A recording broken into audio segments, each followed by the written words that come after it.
بسم الله الرحمن الرحيم الحمد لله رب العالمين والصلاة والسلام على سيدنا ومولانا محمد وعلى آل سيدنا ومولانا محمد وبارك وسلم. اللهم اغفر لنا ذنوبنا وإسرافنا في أمرنا وثبت أقدامنا وانصرنا على القوم الكافرين. اللهم ربنا لا تزغ قلوبنا بعد إذ هديتنا وهب لنا من لدنك رحمة إنك أنت الوهاب. اللهم ربنا زدنا علما وعملا وإخلاصا يا رب العالمين. اللهم ربنا أرنا الحق حقا وارزقنا اتباعه وأرنا الباطل باطلا وارزقنا اجتنابه. اللهم أرنا حقائق الأشياء كما هي. اللهم انصر أولياءك في غزة وفي الضفة وفي فلسطين كلها وخاصة في شمال غزة.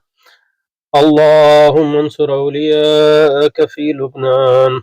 اللهم انصر أولياءك في لبنان.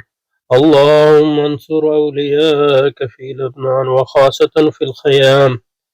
اللهم انصرهم على عدوك وعدوهم إنك على كل شيء قدير. اللهم فرج عنا وعن إخواننا في غزة.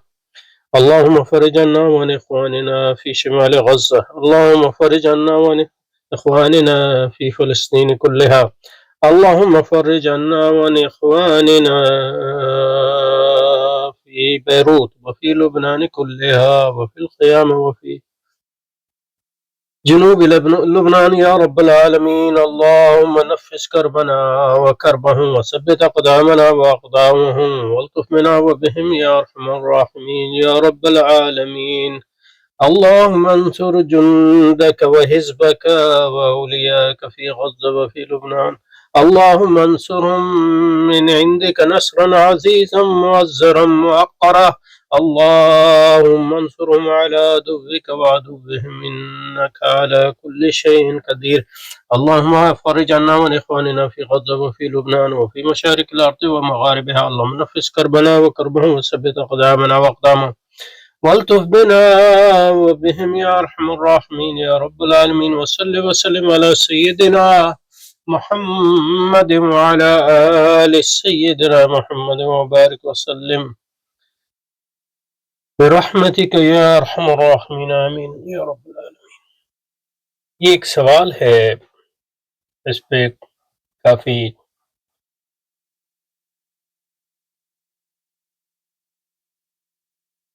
ایک سے زیادہ انشاءاللہ نشست سے کریں گے، یہ کہ کہتے ہیں کہ اسلام ایک مکمل نظام ہے.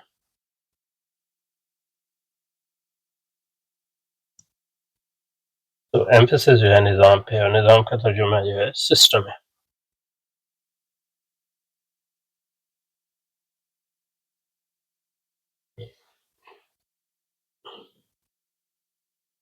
یہ تو واضح ہے کہ اسلام ایک مکمل نظام ہے.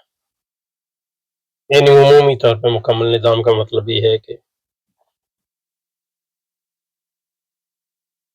نظام کا مطلب یہ ہے کہ اس کے مختلف اجزاء ہیں.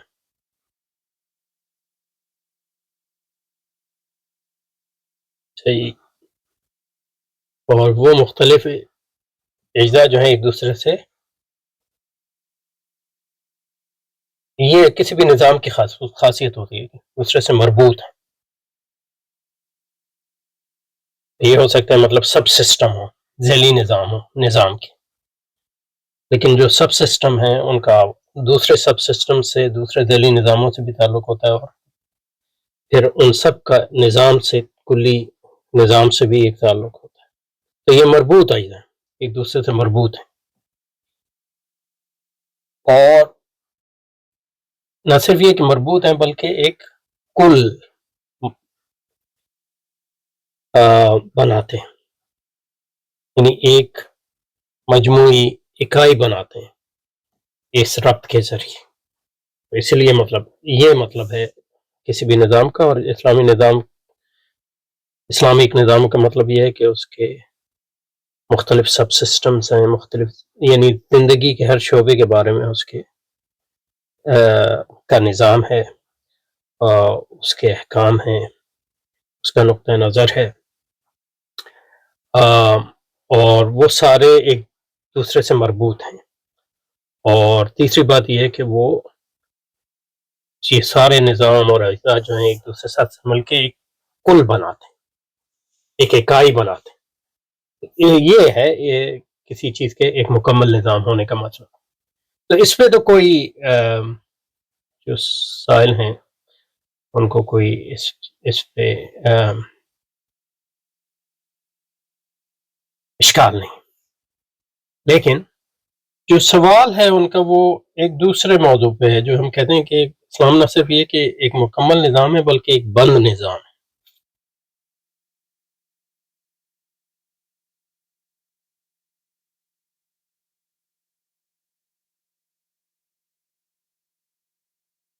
تو بند نظام کا کیا مطلب ہے؟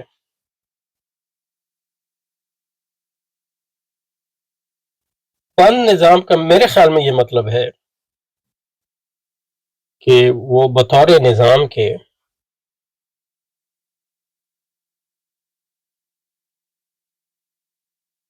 کسی دوسرے نظام کے ذیلی نظاموں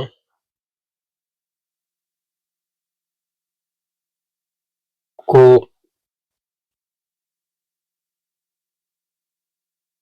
اپنے اندر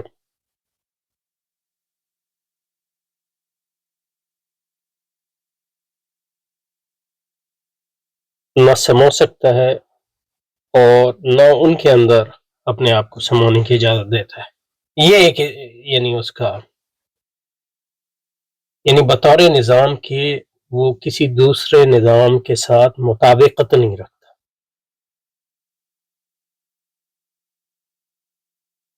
اور مثلا آپ دیکھیں گے اگر آپ سیاسی کشمکش پڑھیں تو مولانا مودودی کی جو مسلم لیگ پر تنقید ہے اور جو نظریہ پاکستان پر تنقید ہے اور مسلم قوم پرستی پر تنقید ہے، اس میں آپ دیکھیں گے کہ یہ بہت وضوح کے ساتھ سامنے آتی ہے یہ بات۔ اور جگہ بھی ہوگا، لیکن یہ کہ سب سے زیادہ جو مجھے اب یاد ہے یعنی مولانا مودودی کی پڑھی ہوئی یعنی دہائیاں ہو گئی اس سے، لیکن یہ کہ سیاسی کشمکش سوم کا میری سوچ پہ بہت زیادہ اثر ہوا تھا، تو وہ ایک چیز جو ہے بہت مجھے وہاں آپ کو مل جائے گی۔ مطابقت نہیں رکھتا کا کیا مطلب ہے؟ مطابقت نہیں رکھتا کا مطلب یہ ہے کہ اسلام اور مثلا یہ مثال دے رہا ہوں، اسلام اور سرمایہ داری کو ملا کے مثلا اسلامی سرمایہ داری نہیں ہو سکتی، اور آپ سرمایہ داری بنائیں گے تو آپ لازماً اسلام کو مسخ کر دیں گے، اس میں تحریف کریں گے۔ اس طرح مثلا اسلامک سوشلزم یا اسلامی بنکاری یا اسلامی قوم پرستی، تو قوم پرستی ایک نظام ہے، اسلام ایک نظام ہے، تو اقوام کے بارے میں اسلام کا خود ایک نظام ہے۔ قوم پرستی اور اس نظام میں جو ہے عدم مطابقت ہے، وہ عدم مطابقت جو ہے عدم توافق بھی ہے، تضاد بھی ہے، اس میں بہت سی چیزیں ہیں، تو قوم پرستی کو مکمل طور پہ رد کر دو، اس لیے قوم پرستی اسلام کے ساتھ لگا نہیں کھاتی، ان معنوں میں وہ بند نظام۔ اور میرے خیال میں یہ جو بند نظام ہے یہ ایک دوسری یعنی اس کی تشریح ہے، ایک اجتہادی تشریح ہے نئے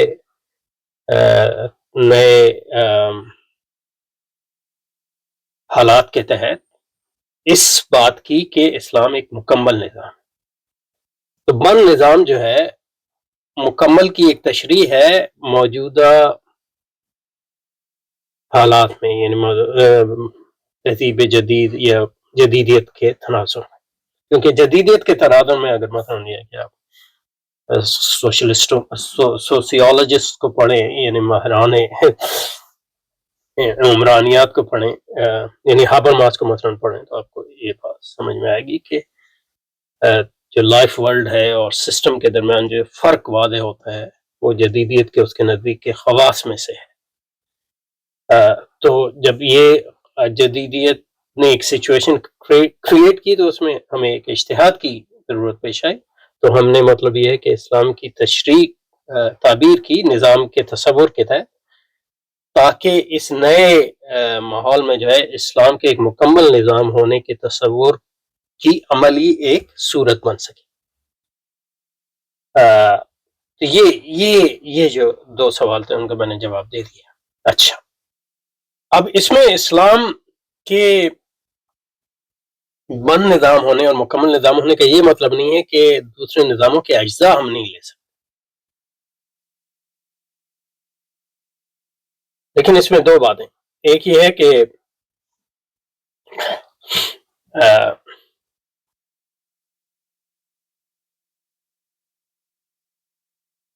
نظام یا زیری نظام یا ذیلی نظام کو بطور نظام یا ذیلی نظام نہیں دے سکتے.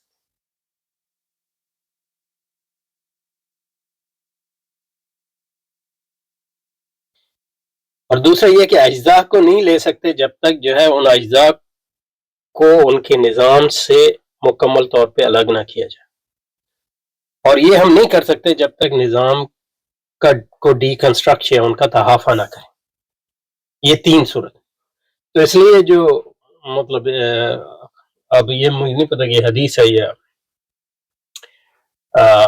حکیمانہ قول ہے، لیکن اسلامی تعلیمات سے خود ما صف و دا ما قدر جو ہے اس کا تعلق نظام سے نہیں ہے، کیونکہ اس کو آپ کو نظام پہ لاگو کریں گے تو اس سے دوسرے یعنی اسلام کے حق ہونے کے تصور سے کنٹرڈکشن تضاد آتا ہے، اور نہ اس کا ذیلی نظام پہ لاگو ہوتا ہے. اس کا نظام خود ما صف و دا ما قدر کے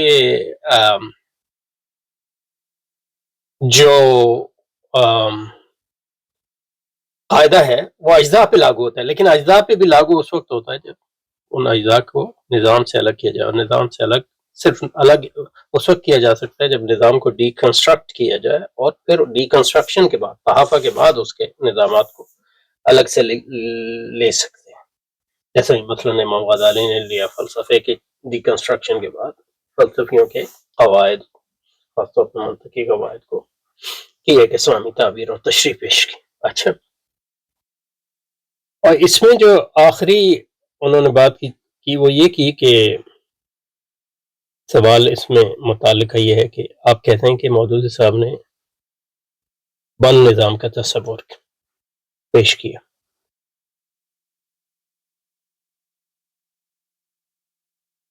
لیکن یہ کہ مودودی صاحب کہ جب تحریریں پڑھیں تو وہ دوسرے نظاموں سے چیزیں لیتے ہیں، مثلا وہ جمہوریت سے بہت کچھ لیتے ہیں وغیرہ وغیرہ. تو اس کا کیا جواب ہے؟ تو اس کا جواب یہ ہے کہ جب ہم کسی بھی عالم سے کچھ تصورات لیتے ہیں، پہلی بات عالم کا قول کوئی دلیل نہیں ہے، نہ اس کا کوئی عمل دلیل ہے، یعنی شرعی دلیل یہ حجت. تو اگر ہم کسی عالم کے کسی تصور کو لیتے ہیں تو اس لیے لیتے ہیں کہ ہم سمجھتے ہیں کہ اس کو ہم اس طرح ڈیولپ کر سکتے ہیں کہ اس کی ایک اسلامی ہم دلیل خود پیش کریں. ٹھیک ہے،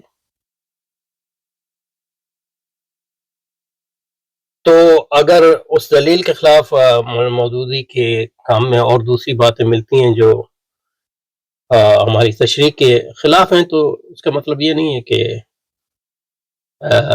وہ ہمارے لیے کوئی حجت ہے. یعنی مولانا مودودی نے بہت سی بات کی ہیں جو صحیح ہیں، بہت سی باتیں کی ہیں جو غلط ہیں، ہم بہت سی باتیں کرتے ہیں جو صحیح ہیں جو غلط ہیں، یعنی نظری طور پہ بھی اور عملی طور پہ. تو یہ تو کوئی بات نہیں ہے کہ مولانا مودودی کی ہم نے ایک تشریح کی تو ان کی تشریح میں جو بہت سی ایسی چیزیں ہیں جو اس تشریح کے خلاف ہے. تو ہم نے تو مطلب یہ کہ مولانا مودودی کے کام کو انقلابی حکمت عملی کے تناظر میں اس کے کچھ تصورات کو اہم سمجھا اور اس کو ڈیولپ کیا انڈیپینڈنٹلی. تو اگر مولانا مودودی کی کچھ باتیں اس کے خلاف ہیں تو مطلب یہ ہے کہ وہ ان کو ہم اگنور کرتے ہیں، اور اسی کو مطلب یہ ہے کہ اسی طرح کسی بھی عالم کے کام کو پڑھنا چاہیے، کسی بھی عالم کام کو ڈیولپ کرنا چاہیے. تو اس سلسلے میں یہ کہوں گا کہ مولانا مودودی ہیں، ان کی کئی تشریحات ہیں، اور ایک تشریح وہ ہے جو ہمارے استاد جاوید انصاری صاحب کرتے ہیں، اور دوسری تشریح وہ ہے جو خورشید صاحب کرتے ہیں. ہم نہیں کہتے کہ خورشید صاحب کی کوئی تشریح جو ہے، مولانا مودودی کی تشریح جو ہے وہ صحیح نہیں ہے، یہ ہم نہیں کہتے، یعنی کچھ معاملات میں صحیح نہیں ہے، لیکن یہ کہ وہ ایک لیجٹمیٹ یا جائز تعبیر ہے مولانا کے کام کی. انفیکٹ ہم یہ کہتے ہیں کہ خورشید صاحب کی جو تعبیر ہے وہ مولانا مودودی کی عمومی کام، خاص طور پہ ان کے پاکستان میں جو سیاسی انہوں نے کام کیا اس سے لگا کھاتی، لیکن ہم اس تعبیر کو رد کرتے ہیں اور ہم مولانا مودودی کی دوسری الٹرنیٹیو تعبیر پیش کرتے ہیں. اور ہم یہ کہتے ہیں کہ اگر ہماری تعبیر آپ نے نہ مانی مولانا مودودی کی تو مولانا مودودی کوئی انقلابی اسلامی رہنما نہیں رہیں گے اور وہ ایک ریویژنسٹ بن جائیں گے. اس طرح مطلب یہ ہے کہ مولانا اشرف علی تھانوی ایک ریویژنسٹ تھے، یا مولانا تقی عثمانی صاحب ایک ریویژنسٹ ہیں جو انقلاب کی بات نہیں کرتے بلکہ اسلام